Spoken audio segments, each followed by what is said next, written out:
Hi everybody, I am Nan from BTM2 Weight Loss to Wellness, and this is Maggie, a very successful client. We are here today because she's been victorious in losing weight, and she's going to talk about that in just a minute.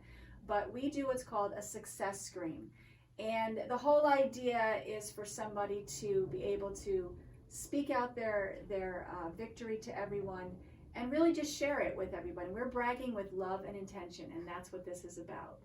And we know that when we share this type of positive energy and positive result for other people to see and hear, that it inspires them to do the same.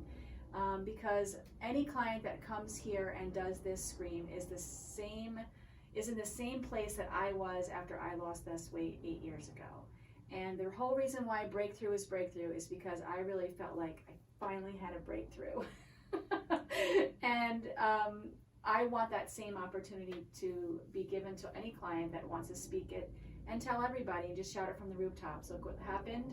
I didn't think it could happen. I had my doubts along the way it was going to happen, but it happened.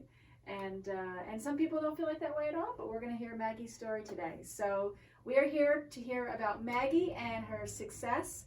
And so we'll start out with you and your story. And if you want to start just by telling us how much you lost, how long you're in the program, and a little bit of background. Thank you. Thank you for letting me be here and letting me tell my story. My name is Maggie Swyka. I've lost 67.5 pounds on BTM2. It's taken me 6 months, and I'm just overwhelmed with my success and just very happy that with the program and the way everything went, and a lot of really good things to say about this program. Yeah. Now the 67 pounds, it's an incredible scale victory. Sizes, you went from 18, and now sometimes I'll say size 8, but there are size 6s that I can get into. Woo! Yes, so those are your scale victories, your number victories, your measurement victories. How about anything, blood pressure, any of that kind of stuff change that you know of? I'm definitely sleeping better. The quality of my sleep is improved dramatically. I don't have any issues with GERD anymore, which is really good. And just the confidence, and I just feel better when I'm moving, walking, stretching. I just feel like I can do all those things easier. Yeah. So those are your physical successes, and you touched a little bit on the mental emotional successes, and we call those the non-scale victories. And those are really why most people want to lose weight. Like, we all want to lose weight to get the scale down, to get into a smaller size, but that's never our true reason for wanting to lose weight. It's always something more than that, like keeping up with the kids and grandkids, or being able to get on a ride at Disney World, or being able to travel the way you want to and not have to worry about things. So looking at some of the non-scale victories, what were some of the biggest aha moments, habit changes, any of that stuff that you saw happen? So I would have to say there was a lot of mental changes that happened for me that were huge. I, like probably a lot of people, associated strongly food and my emotions. So if I was depressed or annoyed or bored or wanted to celebrate or feeling sorry for myself or whatever the reason, everything was tied to food. And when all my social events, everything was always very focused on food. And so I learned pretty quickly that my eating really wasn't about hunger as much as some sort of emotional thing that I was trying to work through. Realizing that I could go to a party and not overindulge in food or alcohol was huge. I like to entertain, and I did entertain, and I didn't overdo it. You know, I would have a party and I would eat too much before the party, and then I would eat during the party, and then I'd eat for 3 days afterwards with the leftovers, and I didn't have to do that. And so that's freedom. Yeah, freedom. It was, and I didn't have to kick myself about, why did I do that? Because I always had the intention of, all right, I'm going to start fresh, and I'm going to, be better and eat better and do all the things I should do to be healthier. But I would get railroaded along the way, and just, just really blow it and then beat myself up. And then, so it's just really nice to feel like I do have some control, that I don't have to feel like I'm a victim to my circumstances or my emotional state or what's going on around me. The way I got involved in Breakthrough M2 was I'm a nurse, and I worked with 2 nurses that have been successful on the program. And as you know, with COVID, everybody's world was kind of falling apart around them. There's just so much uncertainty, and what actually appealed to me was the structure. And I found going through this, it was a comfort having the structure, feeling like I could, there was so much happening that I couldn't control in my world, but I could control this. I was getting good results, so that made me feel better, whereas everything else around was making you feel terrible because it was change and it was different, and nothing was the same, but you could feel good because this was a change that was bringing positive results. I was sleeping better. I was just feeling better, and so that was all really a positive thing during this otherwise horrible time, and so that was this was really an excellent program to be working through at this time.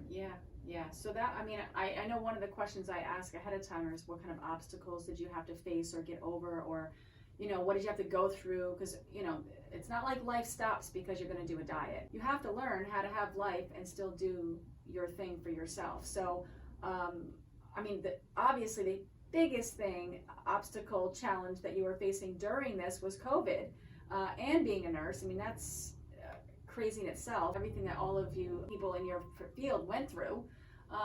But you also had mentioned there was some kind of a special party that you had to get through. Yes. Can you talk a little bit about that? Yes. So I turned 60 this year, and I am, anybody who knows me, I'm the party planner. I love to have parties. This was a monumental event for me, and I wanted to throw myself a party. And I did. It was a 2-day event. I rented a tent. Wow. We did it outside in my front yard. We had a good number of people, but they were socially distanced. That's why I did it over 2 days, so I could break the crowd up into 2 groups. Nice. I did friends and family one day, and friends, mostly work friends, the other day. Yeah. I did all the food myself. Well, my brother-in-law was wonderful, and he barbecued the chicken, but I planned the food, so it was a big deal. But I found out that I was able to do it, and I stayed on program. I planned for, food that I could eat. I didn't have cake, and it was okay. It's okay not to have birthday cake for 60 years. Right. I didn't have to have cake. I just, for all the events that happened, because I was on the program for 6 months, the low-cal portion. My birthday was in October. I went through my birthday. I went through Thanksgiving. I went through Christmas. Wow. And my niece's wedding was during transition. So. Wow.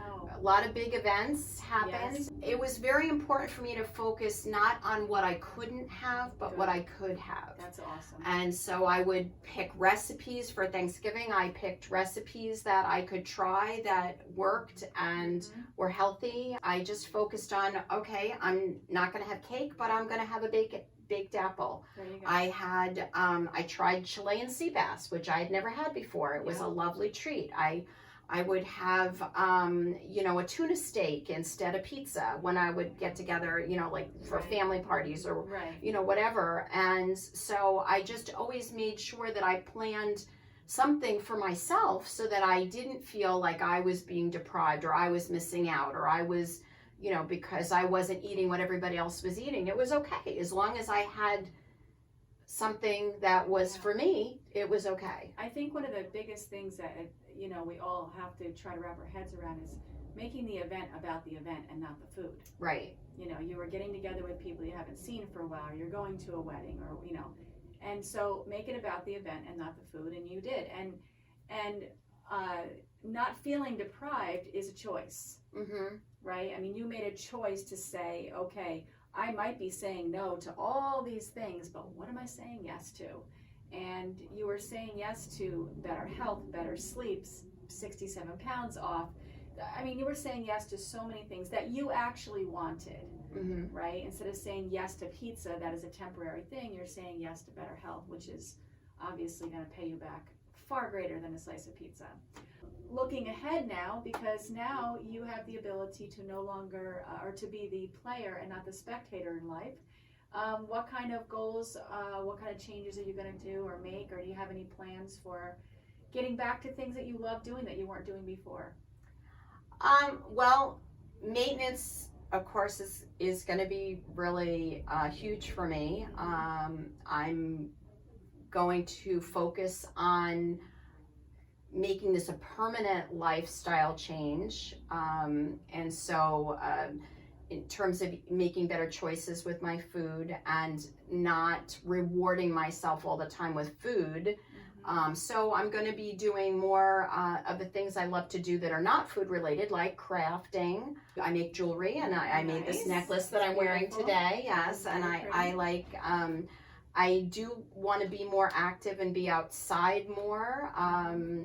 I ride a bicycle. I started riding bicycles, so doing that and walking and just enjoying the outdoors. I think it's important for me to be intentional with my time and my energy and my money.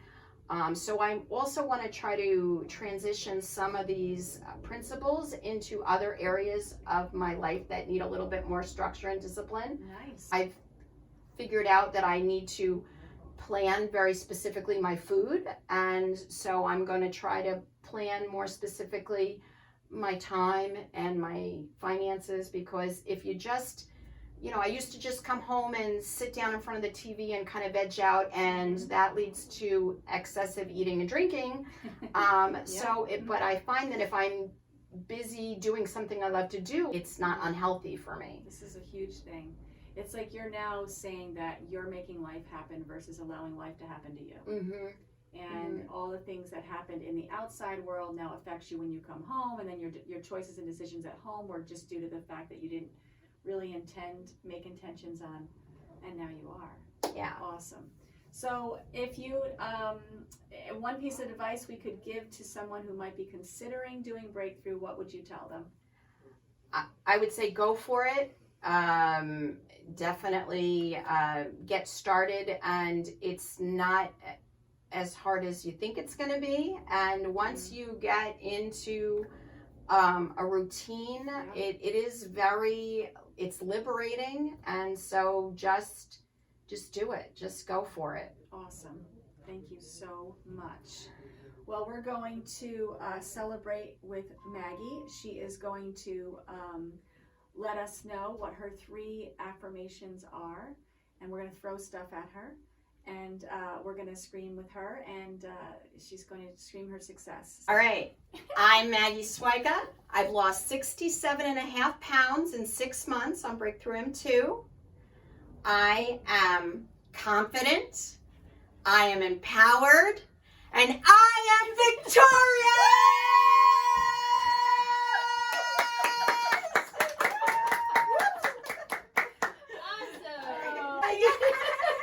Congratulations. Right. That was awesome. Thank you for celebrating Maggie with us today. Maggie, thank you for sharing your awesome transformation. You are amazing. If you are inspired, please like, comment, and share this video. For more information on our program, visit the link in the description below. Have a wonderful day, and remember, we love seeing less of you.